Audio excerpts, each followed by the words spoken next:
Ikamata video iyi mukhala mutadziwa mbiri ya Gabadinho Mohango, dolo wokankha chikopa mu timu ya Flames.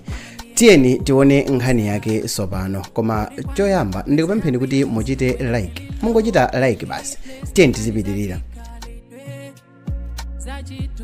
Hellings Frank amene amadziwika ndi dzina loti Gabadinho Mohango anabadwa pa 27 September mchaka cha 1992 ndipo iyeyo anabadwira dera la Chiweta kumene kuli kumpoto kwa dziko la Malawi. Gabadinho anayamba primary yake pa Chiwavi Primary School ndipo iyeyo anapita ku secondary ndipo secondary yake anaphunzira pa Chichiri Secondary School mu mzinda wa Blantyre.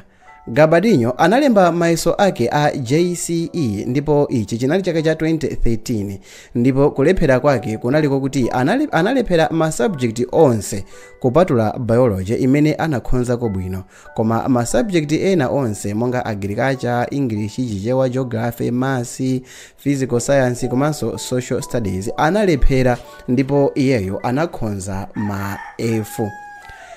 Timu yake imene inamwika pamapo kuti adziwike koposa inali timu ya Brave Warriors ndipo position yake imene ankasewera iyeyi inali ya striker ndipo jersey imene amavala mu timu imeneyi inali jersey number 7 ndipo iyeyi ndi wantali 1.62 meters mwachidule, ndi munthu wamfupi ndithu.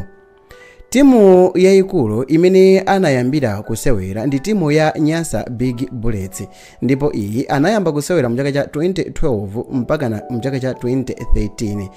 Koma tiyeni tizindikire bwino paja kuti mayeso atatuluka anthu ochuluka anali kumunyoza iyeyo kuti walephera ndipo anthu ambiri anali kuganiza kuti iyeyo asiye kaye zampira alimbikire sukulu popeza kuti sukulu ndilo sogolo la munthu. Koma Gabadinho mophatikizananso ndi anthu ena angapo amasusana nawo ganizo lokuti iyeyo abwerere ku sukulu, ndipo zitadusa nkhani zonsezi zokuti abulesi amasekedwa kuti ayi player walephera mayeso izi ndi izi, komabe izi sizinambwezerese mbuyo ndipo iyeyo anali kusewera ndithu kankha chikopa mwa mtima B.